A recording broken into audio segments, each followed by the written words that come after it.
So this week we are starting to get into the phase of the class that's about communication. So a lot of the remainder of the classes will be around communication, different communication styles, helping you process your emotions so that you can communicate. All right, so everything that we have been working on, how to identify your emotions, how to process your emotions, how to regulate your emotions. All of that work is to help you to be able to communicate your emotions effectively. And as I'm sure you are all aware, communication is a huge part of having a healthy relationship, but it's also one of the number one reasons that people name for getting a divorce or breaking up. And so I'm always tell you, like, conflict is inevitable, but it's how you deal with it that matters. And so if you can learn how to have those difficult conversations with your partner, y'all can make it through anything. All right, and so that's why part of the reason why communication is so big in relationships. And so today we're going to talk about negative communication styles. And so there is, I'll get more into it later, but there is a psychologist that has identified 4 negative communication styles. And he said that if you exhibit any one of these 4 negative communication styles, it's about 90% chance that your relationship is not going to last. Okay, so we're going to talk about those today, and I'm going to give you some antidotes to help you work through those. Community members, I actually sent you a test to see which of the 4 you may exhibit. Did any of you guys take the test ahead of time?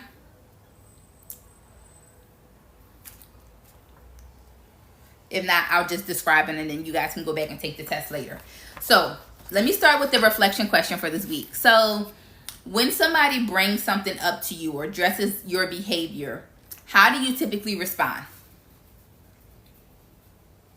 All right, what is your usual response if your boo, your friend, whomever comes to you and they have a problem with something that you did or whatever? How do you typically respond? Now, be honest. How do y'all typically respond? You get defensive, okay? Thank you for being honest, Ty. You actively listen, okay, that's good. You process what they said before you respond, that's good. What else? How else do you guys respond? Kashmir, how do you respond when somebody brings something to you? You're hurt. You listen, okay. Let me find out you're a little bit mature and emotionally intelligent over here. Depends on the delivery. Okay, so if the delivery is gentle, you're more open to listen. You listen. Okay. Hey, cousin. I like this. I like that y'all listen. For those of you that don't answer or not being as honest, right? It is common to get defensive when somebody brings up something for you or something about your behavior. But this is the first thing that I need you guys to remember, that this is probably not the first time that you have been wrong, and you're probably going to be wrong again. You listen, but you get scared. You get sensitive. Okay. Get down, please, Ben Ben. Oh, congratulations on your promotion. So it's not uncommon to get scared or get defensive or, not really listen. Is really common. So I'm going to go over the 4 negative communication styles first, and then we'll get into each one more. So like I said, there's 4. The first one is criticism. And so with criticism, you are attacking the person's character versus what they said. So let's say if somebody brings up something to you, your response might be like, oh, well, you never listen to me. You're so lazy, as opposed to, right, expressing that you may need help around the house, right? Let's say we were talking about it last week, right? The scenario I gave you where one partner comes home and sits on the couch from work and the other one feels like they have to do everything, right? So if the one that has to do everything was like, well, you're so lazy, versus addressing needing help around the house. Does that make sense in terms of criticism? All right, so it's like a you never listen, like you are attacking the person versus what it is that they're doing, their behavior, or what it is that you need help with. Okay, so that's the first one. The second one is defensiveness. You try to explain or justify or make excuses or shift the blame when they bring up something to you. So if somebody say, you did X, Y, and Z, and you say, well, you did, all right, you bring up another issue, right? You bring up something that they have done because they bring up something that you've done. Okay. Y'all with me? The third one is contempt. So with contempt, right, this is when you're being sarcastic. You might roll your eyes. You might huff and puff. Oh, please, you're sensitive. Oh, please, you're overreacting. All right. You do something to minimize what it is your partner is sharing. It's not that serious. You're being sensitive. You're overreacting. Learn to take a joke. Okay. So the third one is contempt. And the fourth one is stonewalling. This is when you withdraw, you shut down, stop talking. So which one of these four do you typically engage in when somebody brings up something about you? I'll be honest, I'm a stonewaller. I'm a shutter downer. I'm going to stop talking. You get defensive. Defensiveness. All of them. You had to learn. Me too. I had to learn to get out of the fourth one. And I would still say it's a work in progress for me. You don't do any of those, Cashmere. You good, girl. I definitely am a stonewall. Like, I'm just not going to say nothing. And I think for me, if I can be honest, I think I thought I was keeping the peace.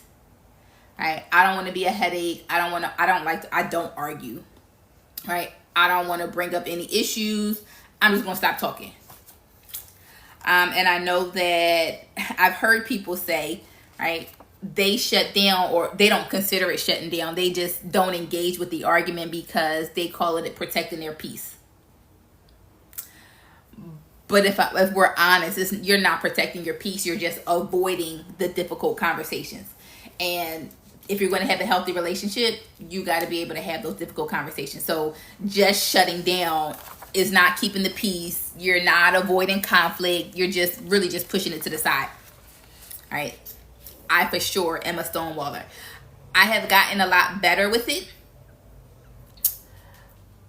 But I find that it still happens for me. Like, I try to explain myself. I try to articulate. But if the person just keeps going, then I just shut down. And I let them finish talking. And sometimes I resume the conversation. Sometimes I don't. So I'm no better than you guys, right? I just have been practicing a lot longer.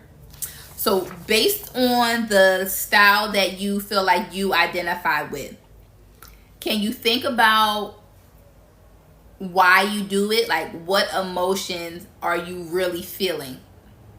Like, so if you get defensive, why do you feel like you're defensive? Or if you critique the person, or, you get sarcastic, can you tell me why you do it? And I'll tell you what emotions are usually hidden behind each style. You need time to think and come back. Yeah. I'm definitely a person that needs time to process. Yvonne, you wonder if it's anxiety around 4. Okay. It might be for you. What else? Tell me which communication style you feel like you exhibit and what you think the emotion behind that is. You shut down because you're scared of saying the wrong thing. Okay. Anger. There's no point. Okay. If they're not listening. You feel rejected sometimes. Oh, you feel rejected. You're telling me you're not enough. Okay. I need time to process. And so, Ty, big Scorpio energy. Which style did you say you exhibit for you to feel like where you really feel rejected? You shut down because criticism make you feel inadequate. Okay. So, if you feel like you engage in criticism, right? So if somebody comes and brings something to you, criticism, you critique the person. The idea is that it could be that you feel unheard or disrespected. Okay, that is, again, everybody's going to be different. These are just some ideas of why you may be engaging in these behaviors. Okay, if you get defensive, there is the idea that you have a fear of being wrong or rejected.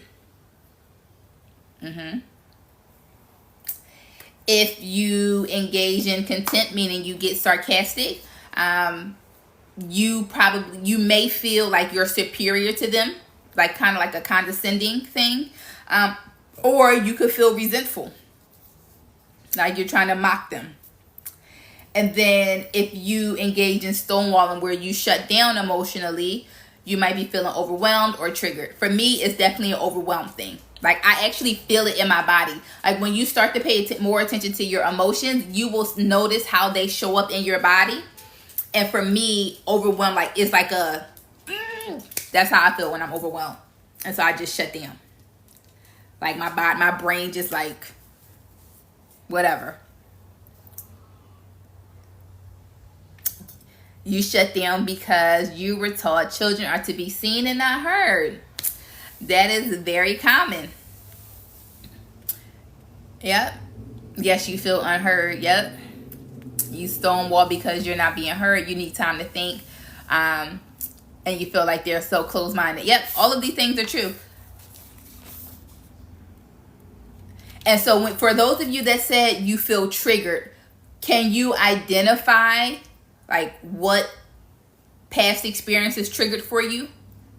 Even if you don't want to share it here. Like, do you understand? Just like, who just said, Maya just said it's from being taught that you should be seen and not heard. For those that feel like, you've been triggered in those moments, can you identify what that past experience is?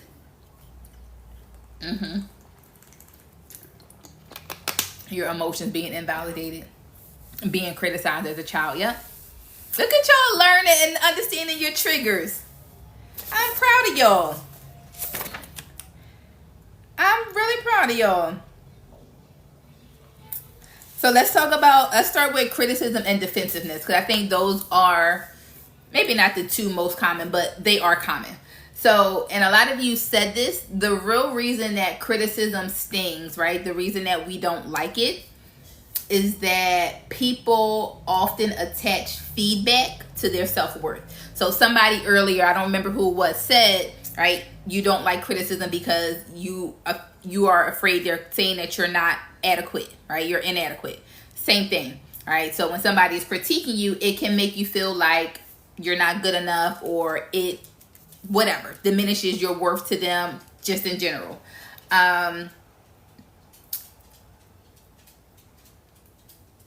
And so it can, like, same thing, criticism can also often feel like rejection or shame. Okay, you said that, yep. And so you were actually spot on. But I want you guys to also understand that it's not always criticism. I mean, it's not always bad, because sometimes there is a such thing as constructive criticism. Girl, get your lips together today. Right? But again, it also depends on the delivery. Somebody else mentioned that, and how your person is saying it. Your relationship with criticism depends on the person. Can you tell me more about that? That makes sense though. And so, same thing with defensiveness. When people get defensive, it's usually a fear of not being good enough, or being seen as the bad guy, right? Somebody putting something on you that you didn't mean to do, or it's not who you are. Right? We don't want, most of us, I would say, don't want to be perceived as, right, a bad person. Right? And what you're trying to do is, right, I'm trying to protect my identity. Thank you for that. I'm trying to protect my reputation. Okay. So there are actually antidotes. Let me see if I can pull up the antidotes to these.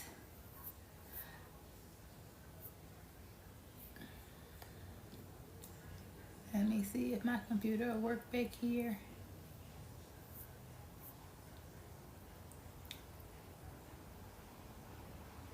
Okay, so I have the antidotes pulled up.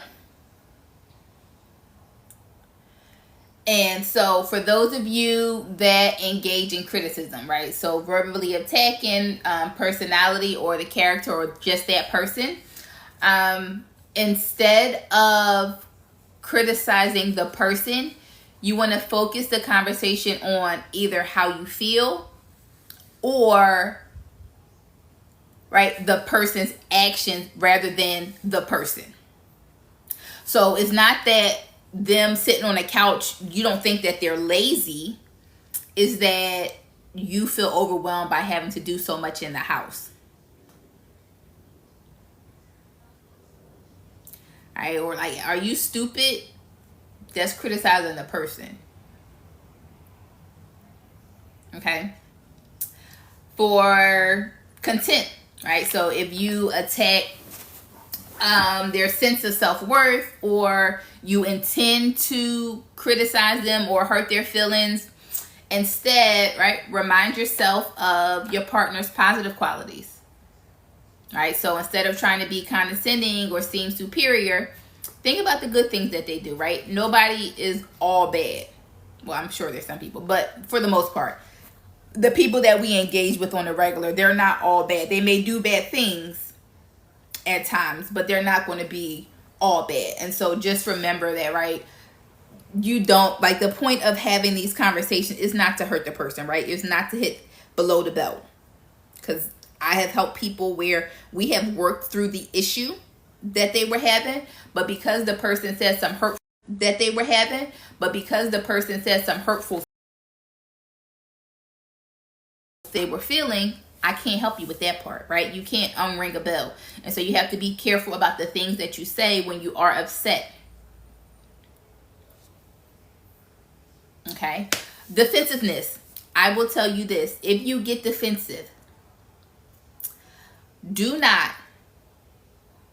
try and don't defend yourself. If somebody comes to you and they bring up an issue, hey, you did X, Y, and Z. You made me feel like this.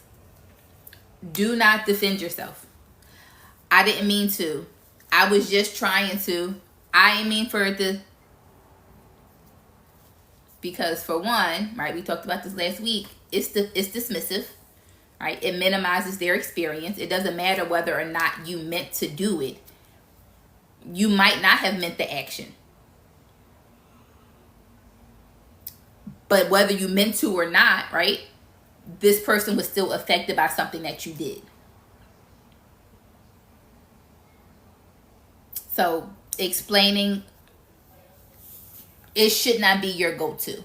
Sometimes an explanation is necessary and would make the person feel better, right? You got to take it on a case-by-case basis. You got to know who you're talking to and what the situation is. But as a general rule, I tell people, don't defend yourself. I apologize that I made you feel like that. Now, you can put it on the end, right? I apologize if I made you feel like that. That wasn't my intent. You can do it that way. But don't start with, oh, I didn't mean to. I don't care if you meant to or not. My feelings still hurt. Okay? And so when somebody, if you do get defensive, right? If your partner is bringing something to you, this is what I started off with. Understand that sometimes you're going to get it wrong. It probably won't be the first time. It's probably not going to be the last. I remember I was talking to a friend of mine, and she was asking me for help with her boyfriend. And she was like, but he always says I don't let him talk. And I said, well, do you? She had no problem with expressing herself to him. But the minute he would try to share his concerns, she didn't want to talk about it. She would get defensive. Like, that's not okay. You're probably not perfect. You might miss the mark. And again, it may not be intentional. Things do happen. But whether your intent is not always what's important. There's a difference between intent versus impact. And so defending yourself, don't defend yourself, right? Accept what your partner says. Again, we talked about empathy last week. Acknowledge and validate their experience. If they tell you that something that you did made them feel a certain way, take it for what it is. Ask more questions. Right? Maybe you don't quite understand how they got that. What about what I did made you feel that way? It might be something connected to their past. It might be a trigger for them that you're unaware of. But you don't get to minimize and discredit their experience. All right? We talked about, again, empathy last week. Acknowledge. All right? Acknowledge the person's experience. Apologize for how you made them feel. You might have very well meant the action,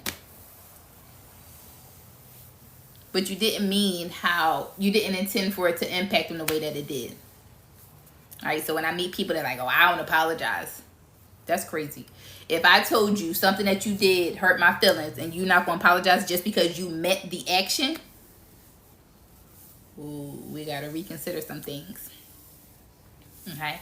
And then the antidote for stonewalling, which is what most of you mentioned, right? Take a deep breath. Take time. Maybe you need to step away for a second, right? Maybe you need time to process. Maybe you need that time to regulate emotionally, right? Something they said, it may have offended you. It may have made you angry. And so if you, instead of shutting down and never coming back to it, right? Because I think there's a difference between taking time to process it and taking time to shut down and avoid conversations. Hey, sis. Right? Those are two different things, right? Because I've had those conversations with people too. It's like, oh, I just needed time. But you never come back to the conversation. That's not processing. You're shutting down and you don't revisit the conversation. And that's not helpful for anybody.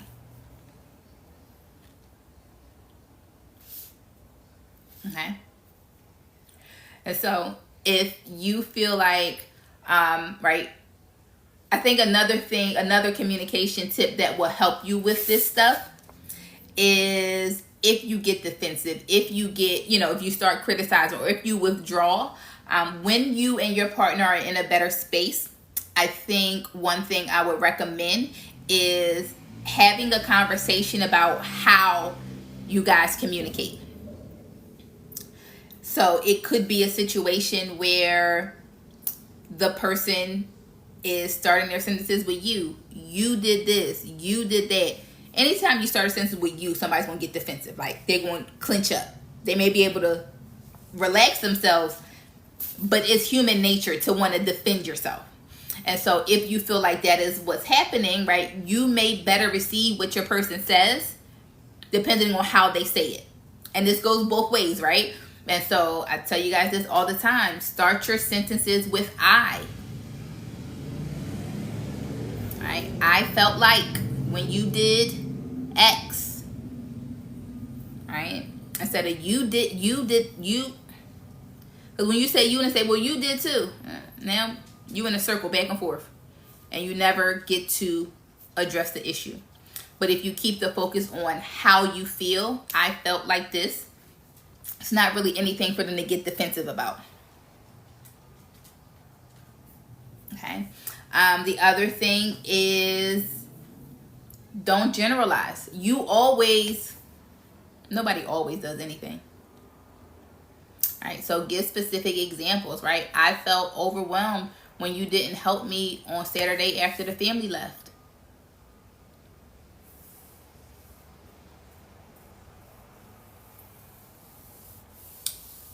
Deflecting. Can you give me, so that means you don't answer whatever question it is?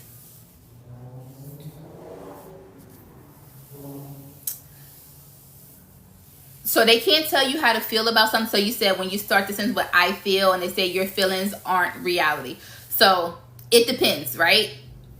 When you say I feel, you have to name a specific emotion.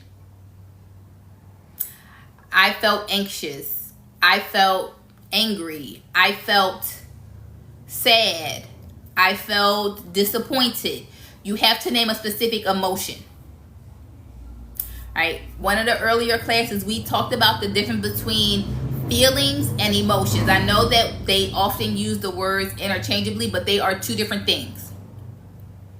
Right? Your emotions are the emotions, right? Happiness, sadness, anger, disappointment, surprise. Those are your emotions. Feelings are how you interpret a situation. I feel like you don't love me anymore. Right? And so if you are saying, I feel like, you're probably making something up based on your own experiences. So there's a difference between I feel, I felt the emotion and I feel like. I feel like is your own interpretation of what happened, and that may not be a reality. No. But if you say, I felt angry, I felt hurt, you have to name a specific emotion, they can't tell you how to feel about that.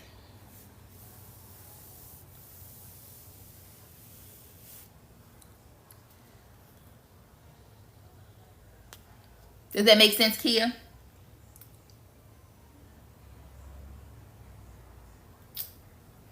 You've heard the response that they are responsible for how you feel. And so while they may not be necessarily responsible, meaning you are responsible for how you, regulate those things. But if I tell you that something that you did explicitly made me feel this way, and you will still tell me that you're not responsible,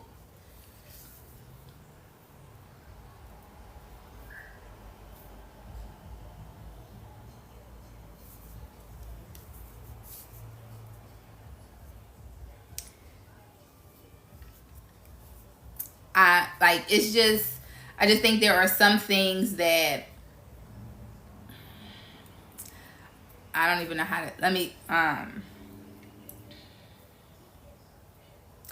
I think point blank period. I think if somebody tells you that you made them feel a certain way, I think it's your responsibility to at least apologize.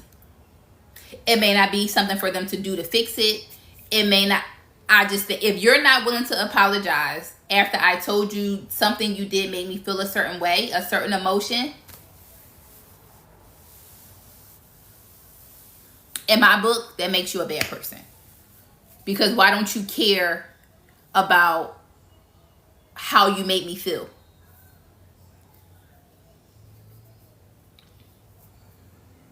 Now, I'm not saying that you have to, at least apologize.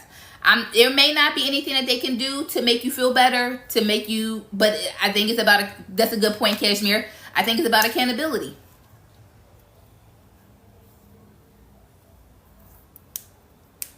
And if you are still, this is not going back to last week when we were talking about empathy.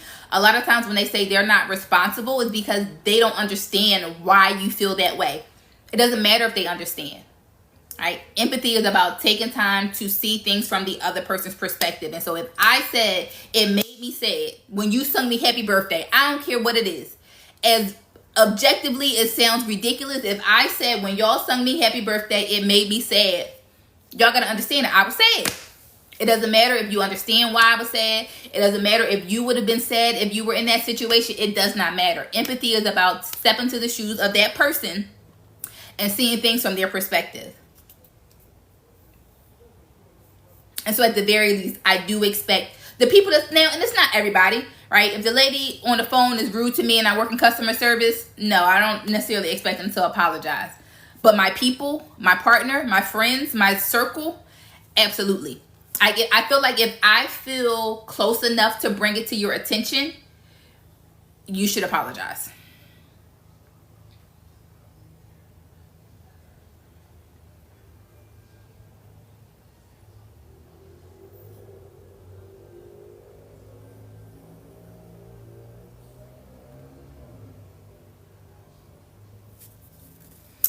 But what happens when what they say you did, in fact, did not happen? So they're saying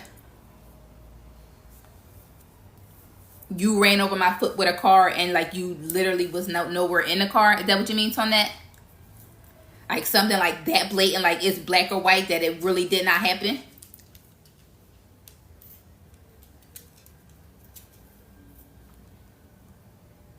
At that point, I think they're delusional.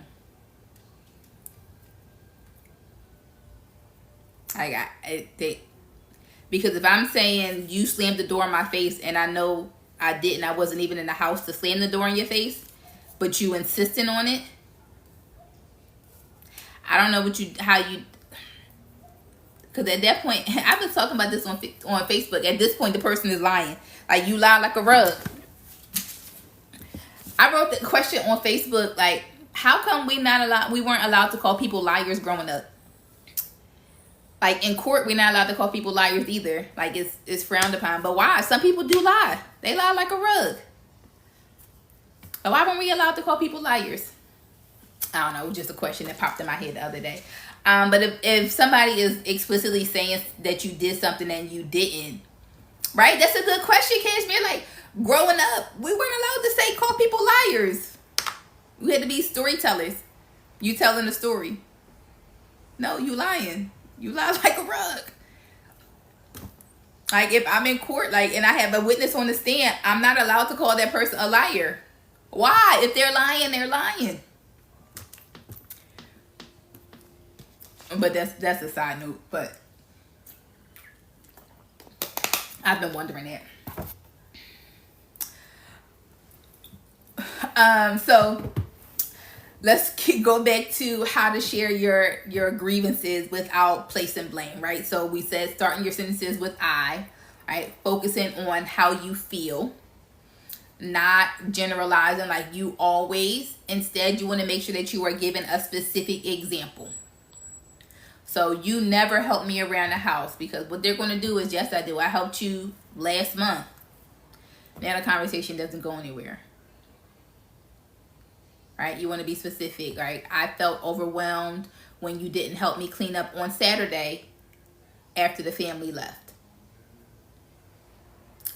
Right? That's going to get you somewhere a lot quicker and more effectively than you never helped me. Right? It also doesn't give the person an opportunity to understand what you're talking about, right? So that's one of the things, that's one of my tricks, right? I don't necessarily get defensive. I ask more questions. Can you give me an example? That's one of my favorite lines. Can you give me an example? Because people also like to talk in ambiguous terms and conclusory, and there's all of these terms that are subjective. And so like when I'm working with people, I don't let them say like, oh, he's a narcissist, or right? That's actually like a clinical diagnosis that people are like overusing. Or they're like, I make people give me examples. You have to describe the behavior you're talking about. Don't just give me a blanket statement, because that can mean something different from me to you and the next person. Right? So make sure, like, instead of you acting like my father, what does that doesn't tell me anything. You have to give me examples. What does acting like your father mean? Like, does it mean they are being overbearing? Are they yelling at you? Are they treating you like a child? And give specific examples. You hate people talk in circles. I prefer them to be direct with me. Yeah, circles, like talking in circles is just not helpful.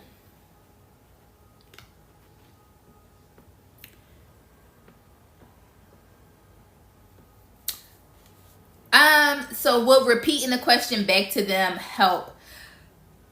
I don't know if that's really going to be effective, because they might just double down. Yeah, you never helped me. You know what I mean? And it doesn't really get you anywhere. Making a statement about them not helping, it doesn't really get anywhere. As opposed to if you say, I felt overwhelmed when you didn't help me. You know, next time, can you make sure you help me clean up before you go to bed? All right. I am a big proponent of telling people exactly what you want them to do. All right. People are not mind readers, even when there's things that you feel like they should know. Even if it's stuff that you guys do all the time, right? He didn't help me fold the laundry. He's sitting there playing the game. He didn't even ask if I needed help. Ask him. Right? Because people, again, being empathetic, they may not know. Even if you feel like they should know. And it's just a lot easier. Hey, can you do this for me? Hey, can you help me here?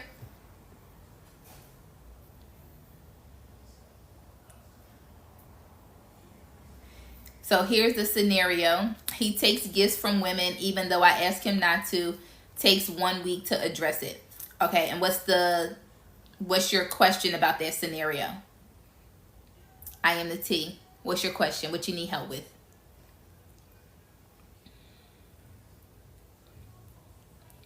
Okay. So other tips for expressing yourself without blame. So we said start your sentences with I. Focus on the emotion that you are feeling.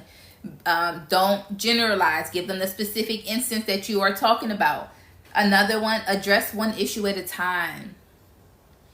All right, so for those of you that get defensive when somebody says, well, you did X, Y, and Z. Well, you did this. All right, bringing up another issue is just not the most effective way to communicate. While what you have brought up or what the other person have brought up, it could very well be an issue that needs to be discussed. But you got to address one thing at a time. Write it down if you have to so you come back to it. But just bringing up, well, you did this, or what about that? And this, now you're never going to get anywhere, right? You got to address one issue at a time.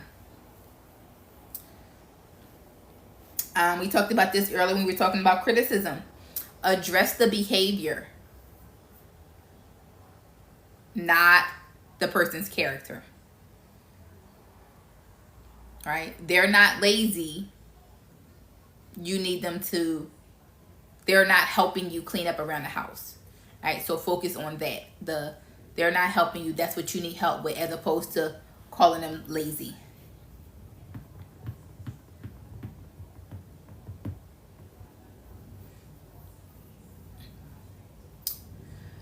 Can you talk about expressing your emotions, concerns without sounding controlling? Can you give me an example of sounding controlling?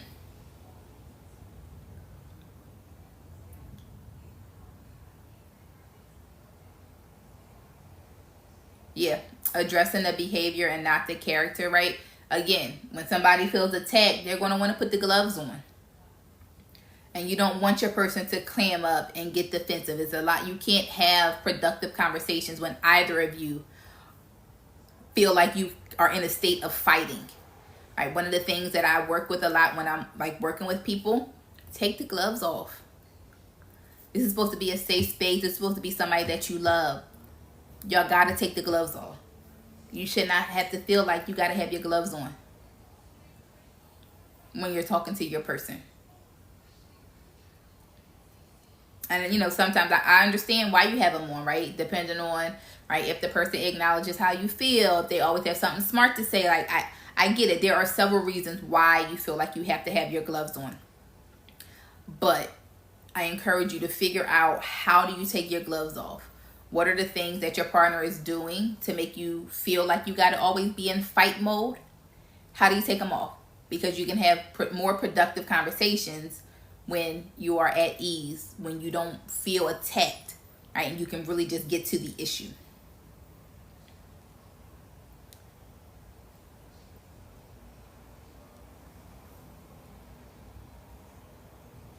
Like if you tell them to take out the trash.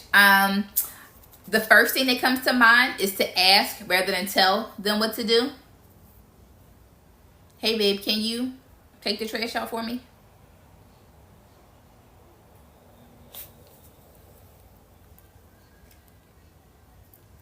Right? I think asking rather than telling them what to do.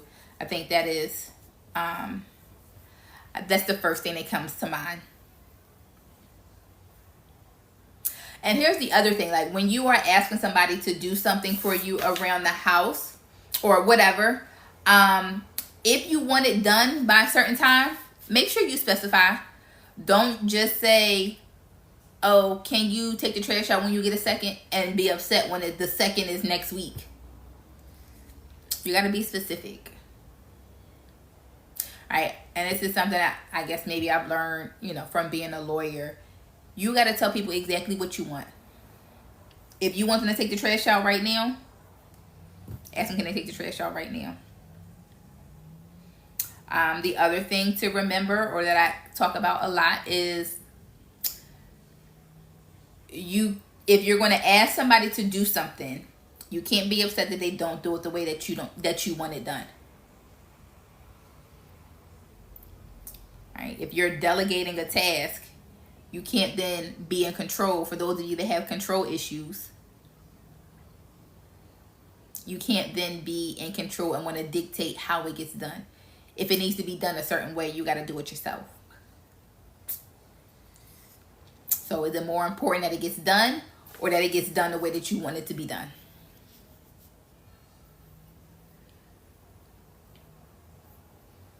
All right, so you got to take your pick. You can't have it both ways.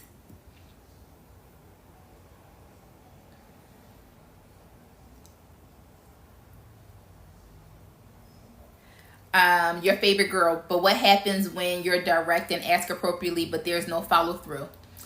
So I think there's a couple of ways that you can address that. You can ask like, hey, you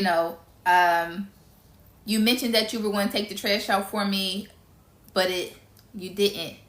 Is there something that stopped you, or what's going on? Like, what happened? You didn't take the trash out. Or you can ask them like, why didn't you? Did you forget? But I think if it's a situation where the person has a habit of not doing what they're saying, I think then you have to go back to something that I was saying last week. You got to be honest about who you are with, or who you're, whether it's a romantic relationship or any relationship, right? If you have a friend that always cancels plans on you, we always make them, but they fall through. You got to be honest and understand who you're with. And then at that point, I think if you've asked about it, if you've reminded them, or is there anything I can do to help you remember? Is there anything I can do to help make this easier for you? Right? Then I think at that point, if they still don't do it, you have to come up with ways that you can adjust. Right? At some point, you have to recognize that, okay, I'm with somebody that's not going to do X, Y, and Z.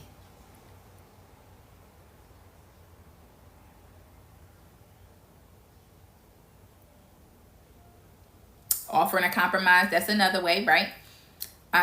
She's an overcomer, says her and her husband compromise. She does the dishes, he takes out the trash, right? So you can have a conversation like that. You have to figure out what's going to work. And I know I'm not giving you a direct answer, because it's going to be different for everybody, right? You have to understand or figure out why there is no follow through. Is it that this person doesn't like this task that you asked them to do? Is it that they just didn't have the capacity, right? They've been ripping and running all day at work, and they come home with the kids and all of that. They just don't have the time for it. So I would first figure out why this person isn't following through. Figure out if there's anything you can do to help them, be more consistent or successful in the task. And if not, at that point, you got to figure out what you're going to do about it.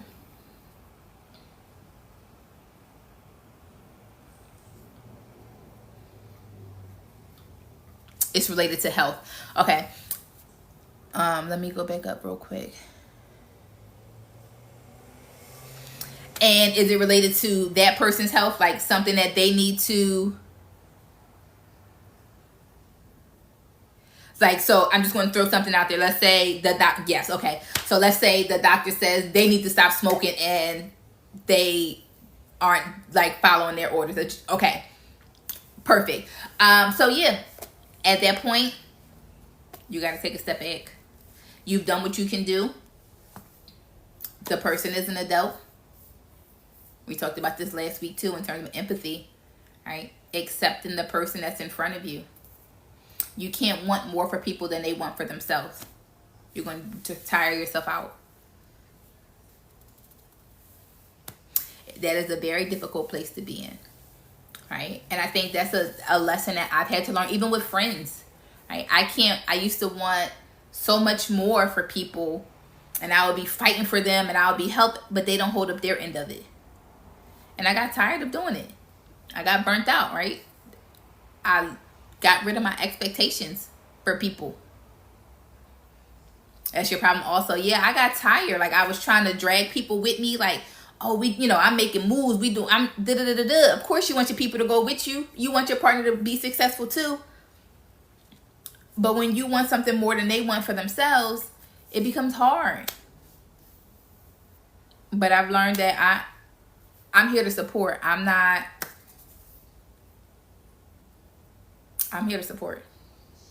You tell me how I can help you. Yeah, you got tired of that as well. Yeah, I'm not. You in the driver's seat. If you want to crash, cool. I'm not grabbing the wheel.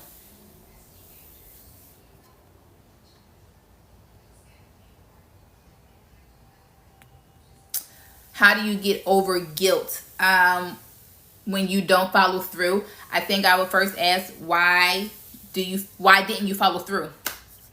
Is it something where you didn't have the capacity? Like, let's say you committed to something that you really could not do.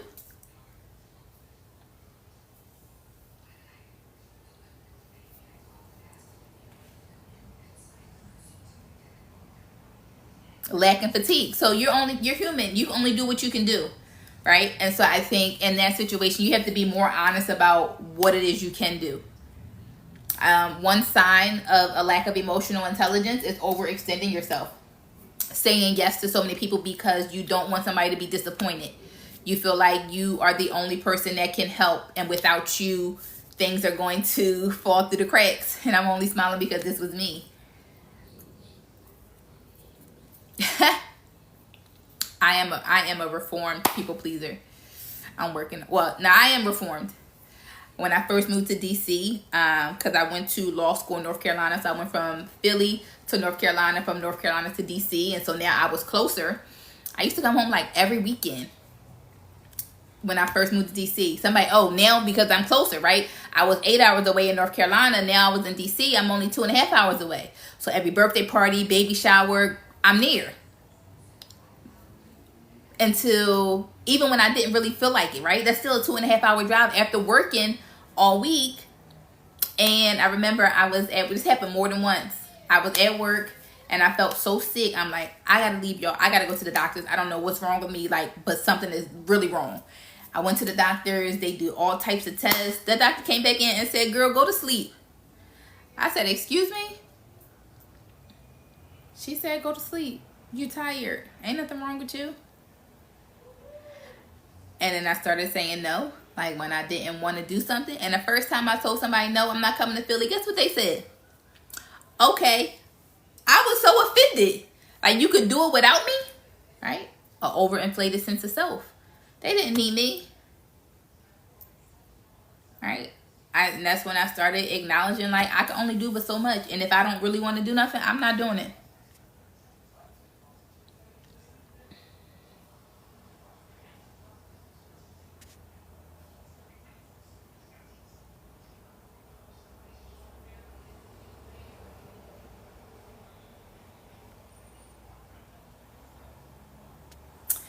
Is it okay that during a discussion they call each other that the other is defensive? I'm not following what you're saying, what you're asking there.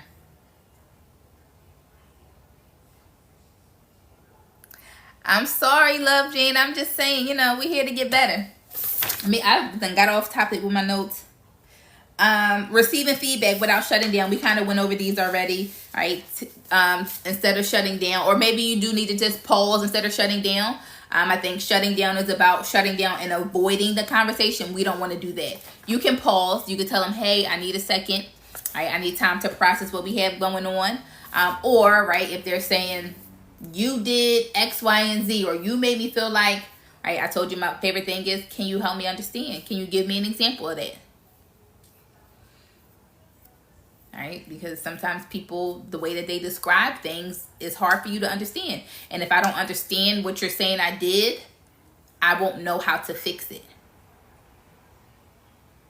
Or if I notice that somebody is upset, or maybe they don't say nothing, right? They just holding a grudge. They get quiet on me. We hanging out, they quiet. I don't know what happened, whatever. I ask if they're okay. I'm fine, knowing darn well they're not fine. So let's say the person is not mature enough to tell me that something happened, right? What I would do is I would wait until they are in a better space. And I would say, hey, I noticed when we were talking earlier, or when I said X, Y, and Z, you seem to shut down on me. Can you help me understand why, right? I want to make sure that I'm not doing something to make you shut down again.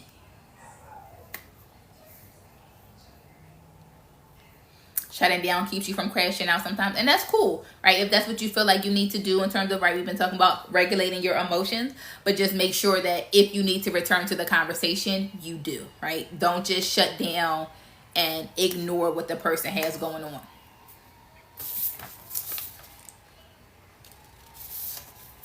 Another thing is, right, always acknowledge the other person's feelings, whether you understand or not. What I heard you say is you felt X, Y, and Z. I apologize for making you feel like that, whether you agree or not, whether you understand or not. Again, apologizing for accountability. You could have meant the action. Hopefully, what you did not mean is how it made them feel.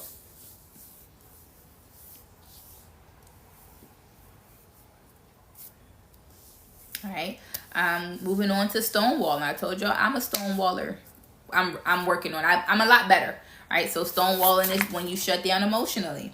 Right. Sometimes you're overstimulated. Right. That's what you're talking about, Maya, that you shut down to keep from crashing out. Yeah. You're overstimulated. You have this flood of emotions and you don't know what to do. That's me. I told you. I really actually feel it in my body. And it's like brain overload. I got to shut down. Like I get hot in the body. Right? And so avoiding is a coping mechanism. But we want to make sure that we're not avoiding. It's okay to shut down if you need to regroup. But you got to go back to the conversation. All right? It can also be a trauma response, right? If you grew up in a household where you were yelled at all the time, it could make you feel like a child again when your partner starts yelling at you.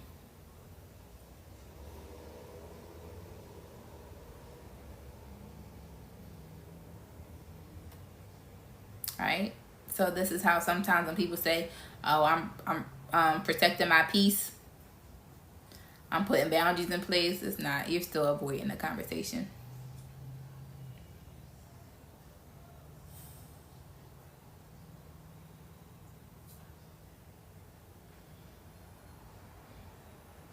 All right? That also looks like, right, when I was talking about my friend earlier, like she wants to be heard, but she doesn't want to hear. That's not okay. Right? And so if you are the type of person that you know that you're going to shut down, right? You get overstimulated. You get overwhelmed with emotions, right? Again, when you're not in that mode, when you and your partner are talking about how you communicate, right? Maybe you have an agreement. Like if I say this word, or we just, hey, I need to table this. Explain to them what happens to you in those moments. Of course, not when you're in them. When you're in a better space, when you're in a good space, you could be out running Saturday errands, just in a, hey babe, you might have noticed that I shut down when we're in heated conversations. It's not that I am trying to avoid the conversation. I just need a moment to process. So I'll try to do better of letting you know when I'm feeling overwhelmed and anxious and need to, right? So some type of way to signal to them like that you need a moment to process, but you have to reassure them that you're going to return to the conversation when you are in a better space emotionally.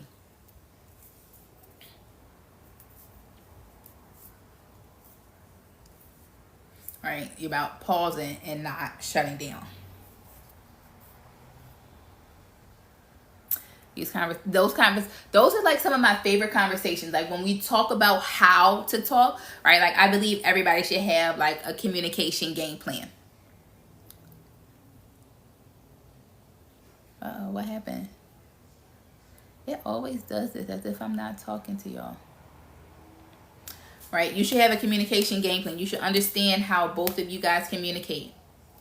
Your negative communication style, your communication style, what works, what doesn't work, your triggers, so that you guys can plan for them, so that when they come up, again, you may not know them in advance, but once it does present itself, make sure you take time to process it and figure out what you need to do and what support you may need from your partner in those moments. What do you do when you accuse each other of being defensive during a discussion? So if you are being defensive, that means that maybe you are trying to explain why you did what you did. I think if you're saying why are you getting defensive, the person does not feel heard. And so you have to acknowledge it. You might be doing something that you are not aware of that's making the person feel like you're not listening to them. If you are doing a whole lot of explaining, all right, we talked about this earlier, don't explain yourself. Acknowledge what they're sharing with you. Apologize for how you make them feel. Ask them what you can do better next time. When you feel like the conversation's becoming too much, you're quick to say, this conversation is triggering and I feel like I'm getting upset. I need a moment to calm down, but we can continue the discussion later on. That's good. That's great. I would say I would go a step further. Again, when you're not in those moments, explain why it's triggering. I think if somebody understands, right, that you grew up in a household where people yelled all the time and so you don't like it. Share that with your person so they understand. They also know that they will watch their tone. All right, let your partner know, let them in on your triggers. If you tell them, hey, I don't like the screaming, they will understand. Like, if you tell your partner that yelling is a trigger for you because of how you were raised, and they see you shut down, they're going to know it's because they're yelling. They may not recognize that they're yelling in the moment, right? Their emotions might have consumed them. But if they see you shut down, it's a, oh shoot, am I yelling? Now, it's not just about you. They are also self-regulating and adjusting. This is something that you need to work on doing. What, sharing your triggers with your partner?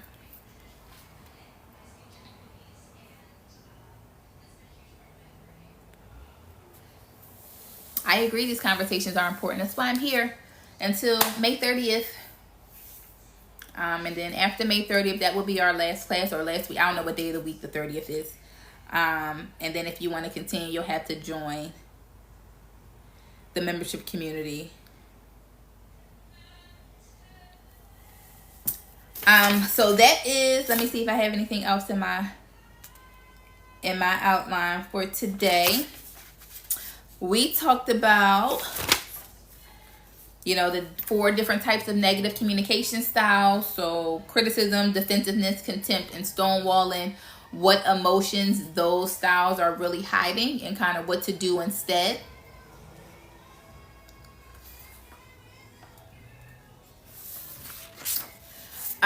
Is this the ban week? I don't know. Is TikTok supposed to be getting banned again?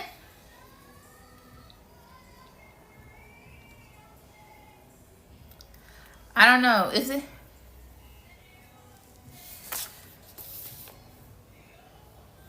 I don't know what I have to think about what to do. The ban is in 3 days. I had no idea it was about to be a ban.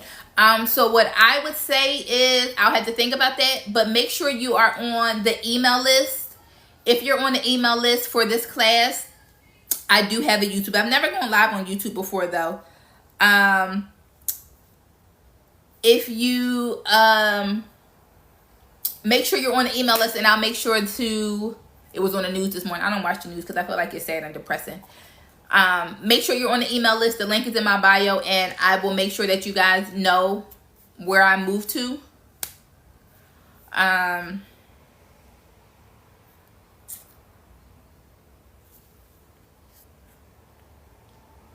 you guys told me something new. I didn't know there was another band coming.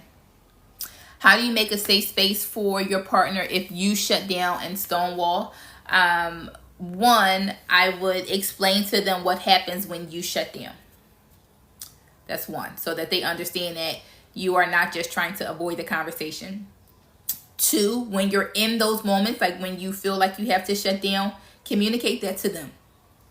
Hey babe, I just need a moment. I'm feeling overwhelmed at the moment, or whatever it is that you explain to them why you feel that way.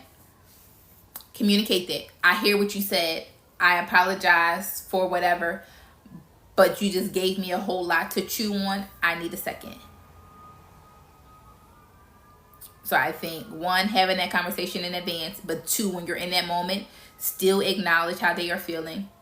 Apologize if necessary. And 3, reassure them that you're going to come back to the conversation.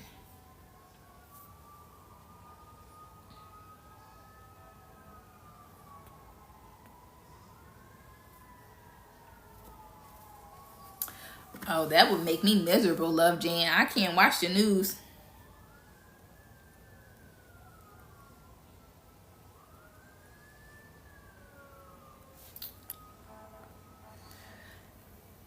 Any other questions about tonight?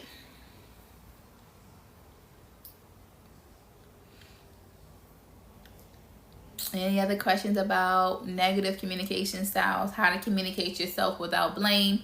How to listen to your partner without getting defensive or shutting down?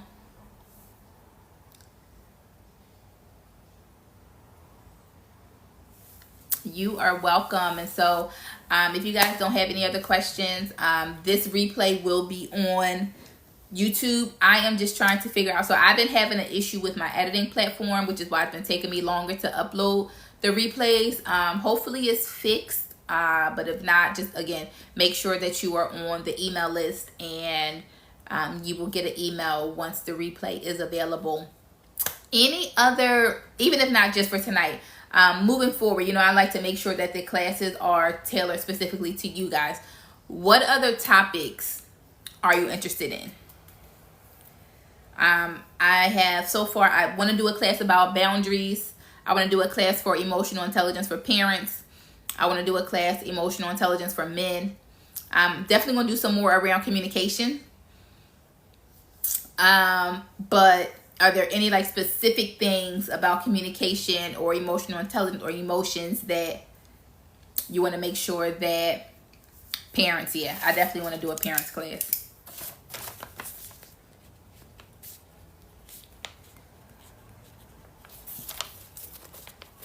Co-workers, okay.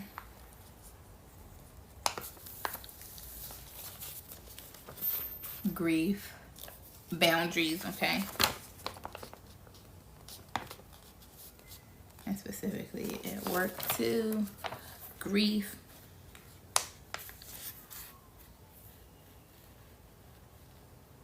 Parents and boundaries, yep. I got those on the list.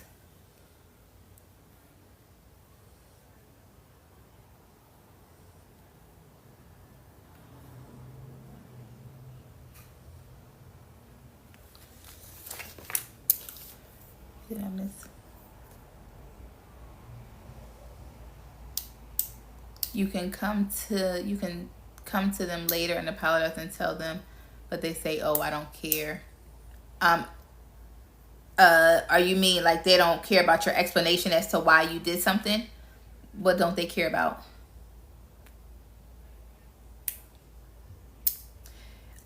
It depends. So what is it that you're telling them that they said they don't care about?